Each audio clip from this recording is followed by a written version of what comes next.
this area really took off, there were a lot of timber mills. If anybody is familiar with the area of Tawa in Wellington, a lot of that housing timber came from this area.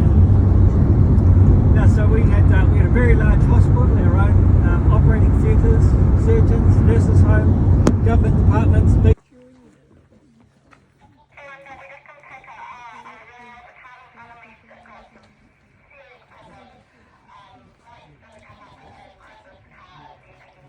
There's a few reasons why this line's here. The first one is the fact that getting transport in and out of this land here was borderline impossible. You had a lot of roads back then, but the roads were, very primitive, let's say.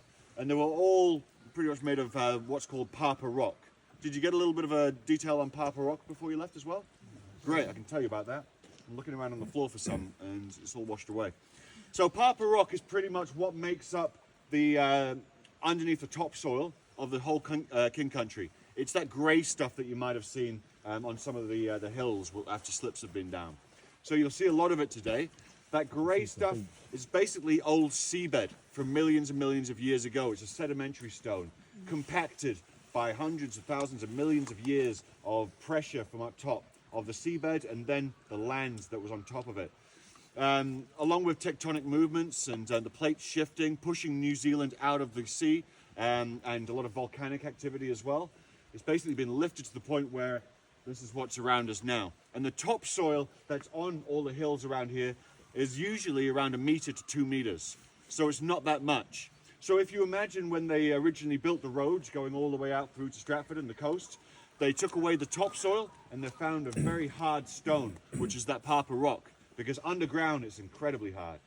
And then over maybe a couple of months, that hard stone slowly turned into fragile, flaky, dusty rock. And then a bit of rain hits it, then all of a sudden you've got like a thick, mushy clay. And so that's the roads. And I'll show you a couple of examples of what those roads look like. There'll be, one right next to the track a bit later on, which would have been a great example of, trying to get a car through that.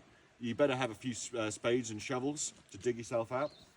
And in Matiere, when you get into the community hall there are a few photos of the first drivers of that road, and every single one of them out the vehicles, scooping up, like digging themselves out. And this rock is incredibly hard to move once it's wet. It is like clay. I know because I've cleared a few slips out here myself in the few years that I've worked here. Yeah, you do get a few slips. And that's another reason we'll get into why this line is no longer operational. But for another reason why they wanted this line through here, as well as being able to get easy access, is you've got a lot of resources. There's a massive coal seam that goes for kilometers out here. A lot of it underground, but some of it is peeking out in people's driveways. So yeah, there's a lot of private mines. And there also was a big public mine called the Tatu State Coal Mine. And so they wanted to get that open, and then once it's open, obviously you want to get that coal out to the wider New Zealand. They also have the most amazing forests through here. Well, I say had, because there used to be a lot through here. The ancient Maori used to call this land, a lot of the places through here, Te Nehi Nehi Nui, which means the Great Forest. And if you knew anything about New Zealand before a certain point, it was all a big forest. So to call this the Great Forest really spoke to how amazing some of the Tautara, Rimu, Kahakatea, just to name but a few of the indigenous trees around here. So they wanted to be able to harvest those trees, get them out, and build New Zealand, basically. And that's what they did. That's why every house in New Zealand is, past a certain date, is wood, because that's what the abundant resource was around here. Also, once you've cleared that land of the trees, then you've got a lot of bare land which you can use for farming and agriculture. And that's what happened as well.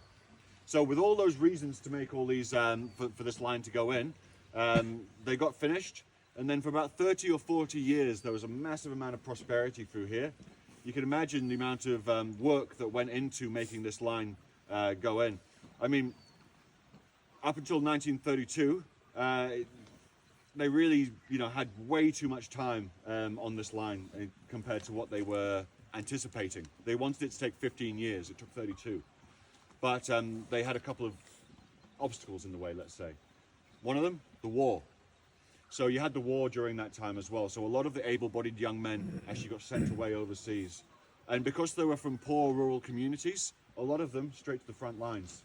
That meant a third of them who left did not return. That actually led to a petition from a few of the remaining wives of some of these deceased men. They got together and petitioned the government so that they wouldn't take such a high percentage of the town folk from small rural communities.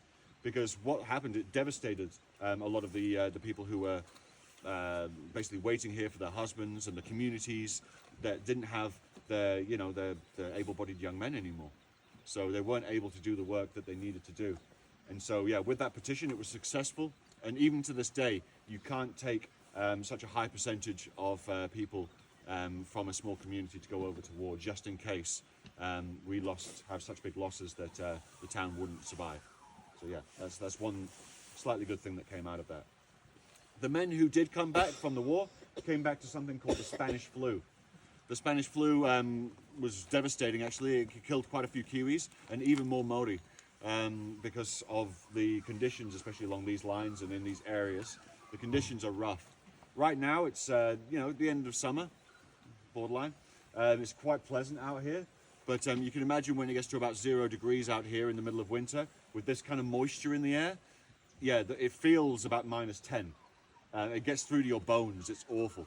I know because my house, when I moved down here, wasn't quite insulated, and even in a house, it's awful. It really is nasty out here. So yeah, you imagine living in tents and temporary accommodation along these lines. It would have been awful.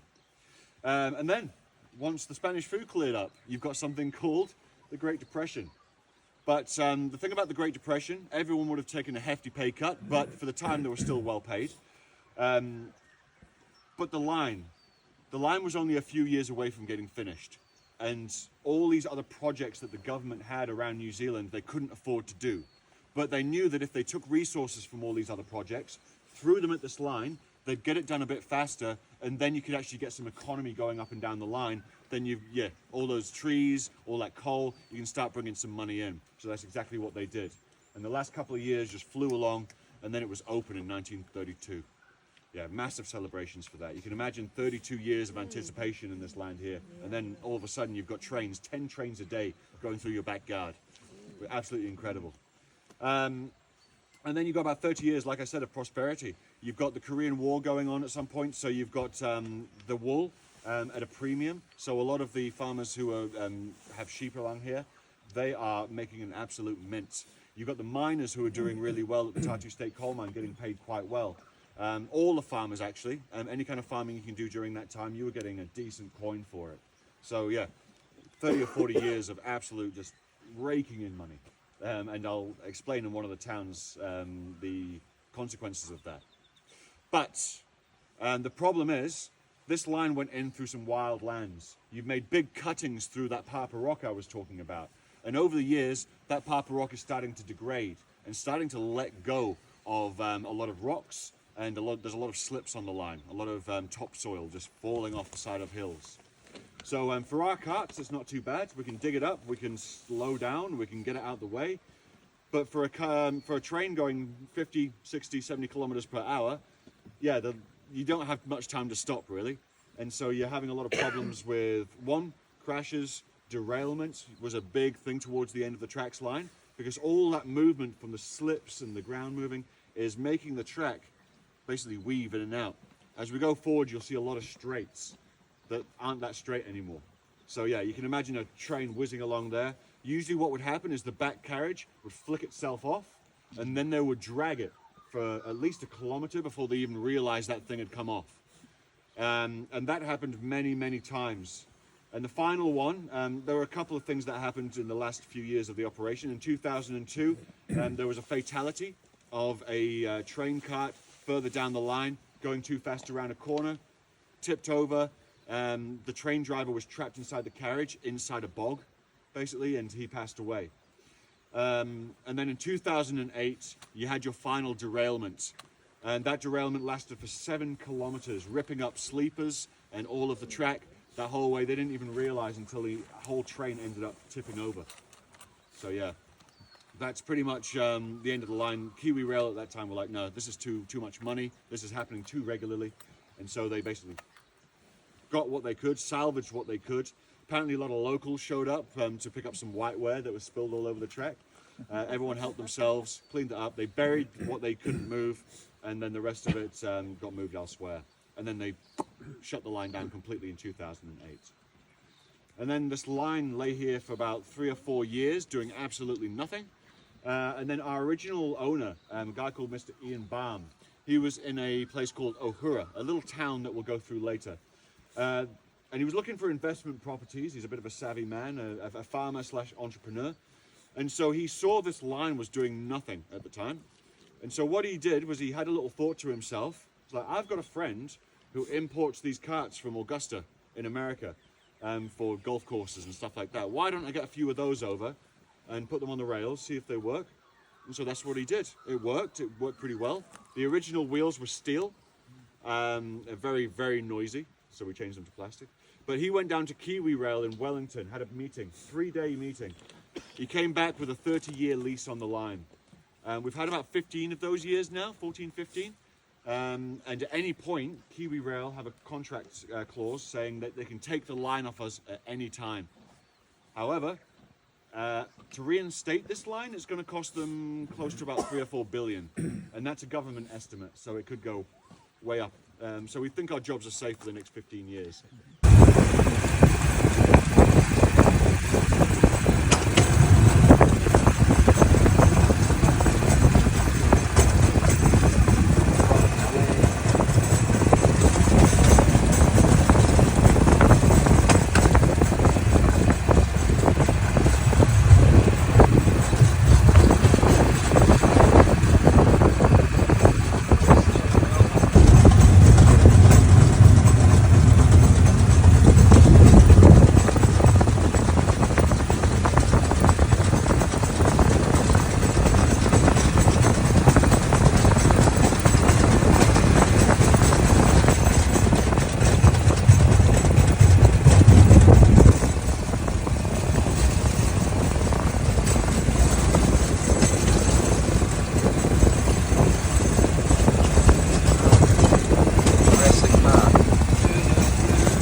into this old community hall.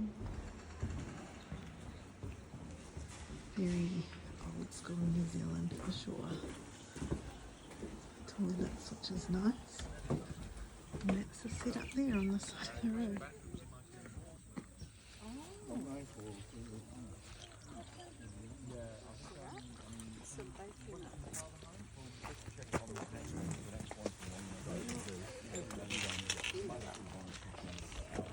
Thank you. And back in the day, this was a forest as far as the eye could see. And when the ancient Māori kind of crested the hill, came down here, the smell of the local flora was supposed to be absolutely magnificent. So yeah, Matieri named after that sweet scent coming over the hills here. Now Matieri pretty much popped up as a town around the construction of this line. They had a bunch of sawmills as well, basically harvesting all the trees around here, ready to get them on the tracks. And I'll take you a little bit down a few of these buildings here, because they were all significant to the land. It's been very well looked after by the locals, and it's probably one of the best examples we have in the King Country of like a good old, well looked after hall.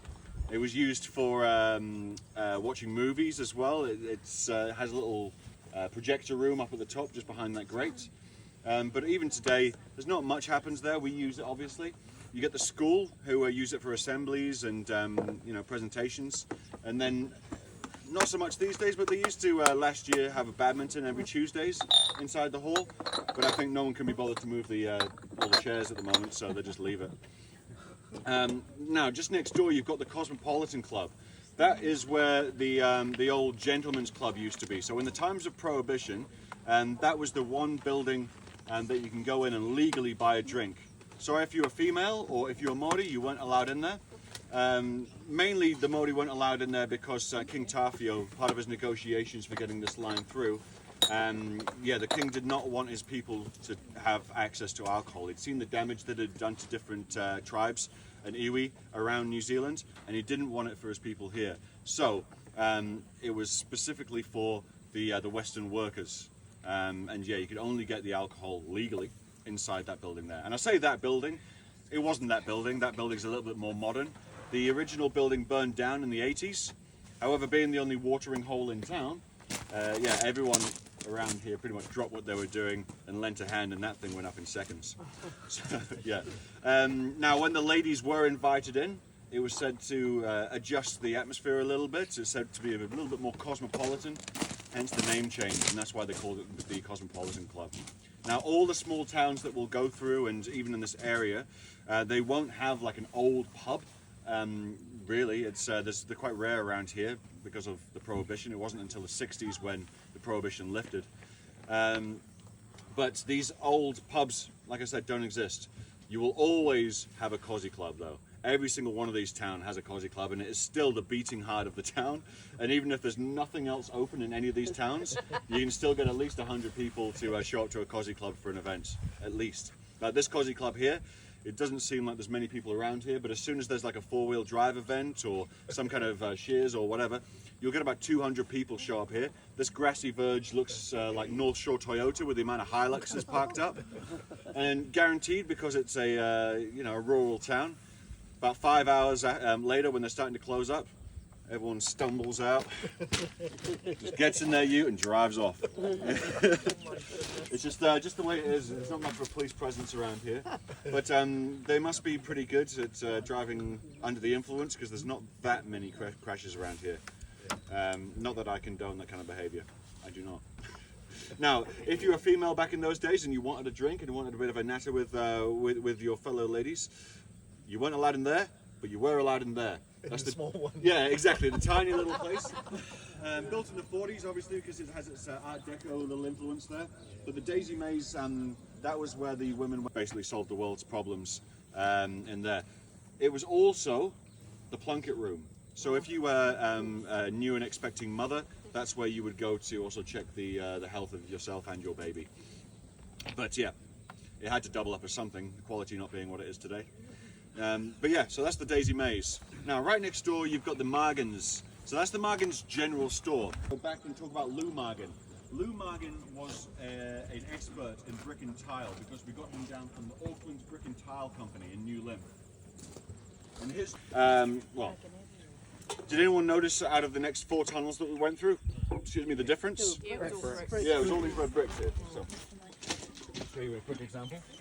So yeah, these red bricks, these things were made with, one, there's a few red clay deposits around this area, but also it was mixed with the Papa rock, which I was telling you about, which is everywhere around here. So you've got like an infinite amount almost.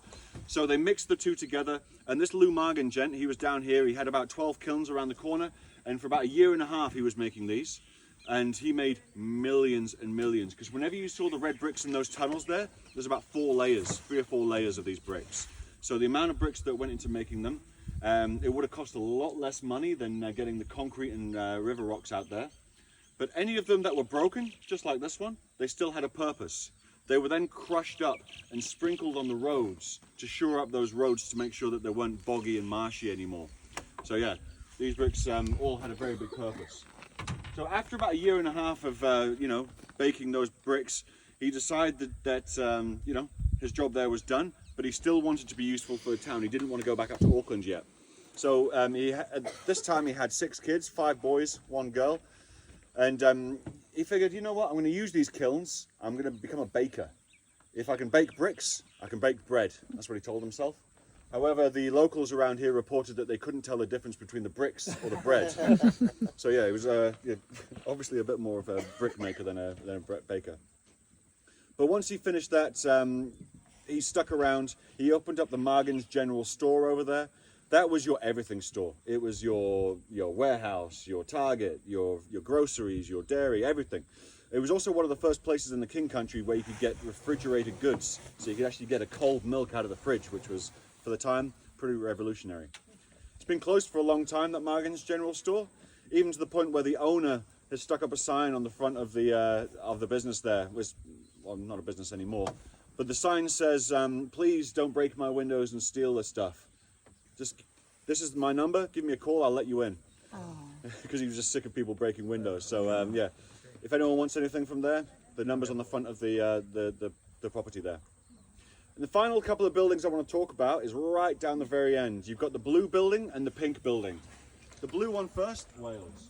So, it's not been operational in a long time, but that bank was just as functional as any city bank was. You could do anything in that bank back. It has been bought, renovated, and actually restored to exactly how it used to look when it was that old Bank of New South Wales. So if you walk into that building, it'll look exactly how it used to, except with a few characters missing.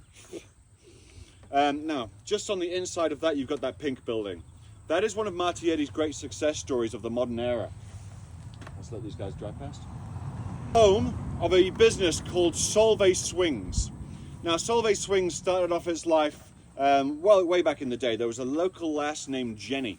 And Jenny decided as a young woman she wanted to go and experience the wider world. So she booked herself a ticket, went over to Europe, and she was there for quite a few months. While she was over there, she met a man named Thomas. Thomas was a Swiss fellow, and you know, being young, they fell in love pretty quickly, and yeah, all the sweet things were happening, so they decided to come back and live together in Martietti. It wasn't long before Jenny became pregnant, and they had a baby. They decided to name their baby Solvay, S-O-L-V-E-J.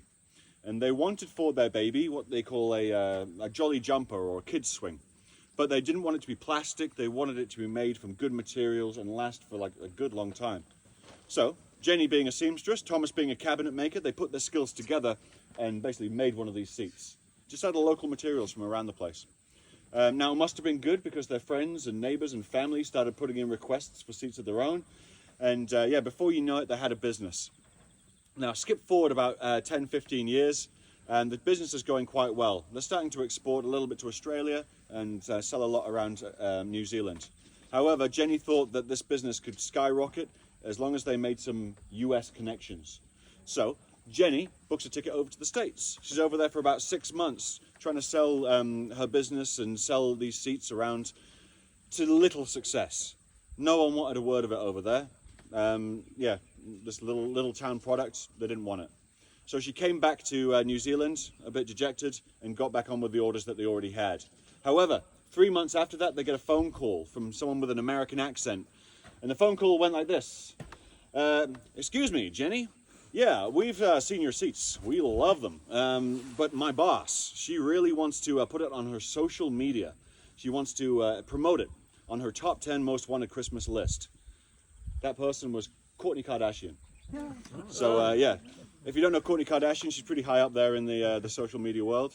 So Jenny at first thought she was getting her leg pulled, but she did agree. A few months later, that post went up, and since then they have been sending these things all around the world, container loads of them. So initially they had 12 locals employed at one time, just trying to keep up with demand. Yeah, it's slowed down a little bit these days to only 2 or 3, but still there is still worldwide demand for these seats. Yeah, even the first ones that came out, they're still working. The grandkids are starting to be sat in them and stuff like that, so they do last generations. And the price tag does reflect that, but they are handmade. But yeah, it's a little bit about this little town here. Does anyone have any questions about this little town?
So yeah, this aerial ropeway system had 36 pylons going up this hill right here, all put there with pretty much muscle and a few horse and carts and a few maybe bovine creatures to drag them up the hills.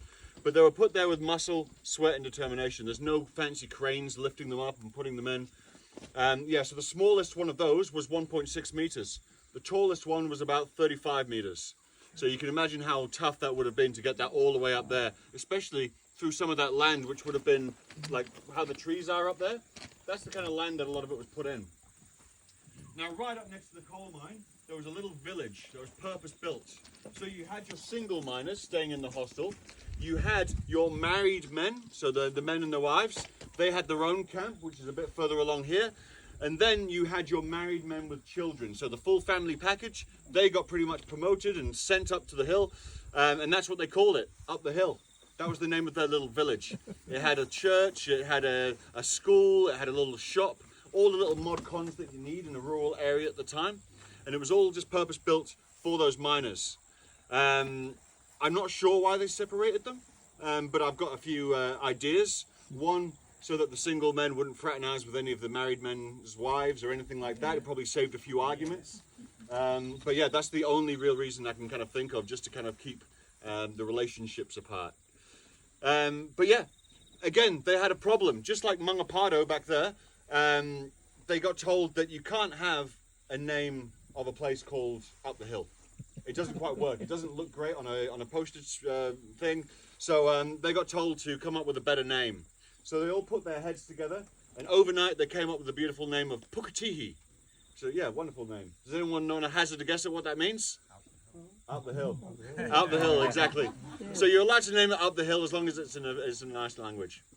But yeah, so Up the Hill, or Puketihi, that was around for the whole time that mine was active. However, that mine has what's called dirty coal, which is very sulfurous coal.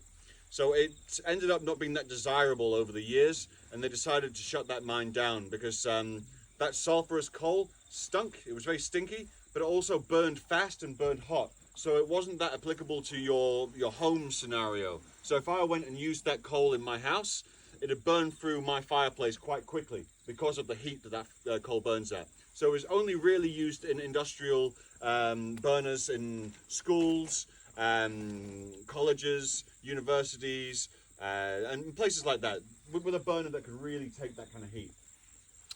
So in the 70s, that's when they closed it down. It's been closed down for quite a while, and then a couple of decades later, one local guy was tasked with the job of opening it up again and getting some more coal out of there. However, when he tried to open it, the whole thing was absolutely flooded to the top. There's like 6 kilometers worth of tunnels down there, so all that was completely up the top with water. So he got the pumps going for about 6 months, non-stop, just pumping out water. And then it got to the point towards the end of that he realized that last stuff that was in the bottom of the mine was basically old mud, rust, all the old tools that they used to use, they threw back down the mine because they didn't need them anymore. So all that stuff had turned into a big toxic mess. And yeah, at that point they realized that it wasn't worth opening up that mine anymore. They'd spent a lot of money building a big road for the trucks to come up and down because the ropeway system wasn't working anymore. And yeah, just basically no point. They got a big sheet of steel, slapped it over the front, and yeah, that's how it is today. There's a beautiful big road leading up to nothing. Yeah, the whole town of Puketihi, when the thing closed, that all got lifted up in the 70s and just taken to another location. So yeah, there's nothing much up there anymore. So any questions about any of that?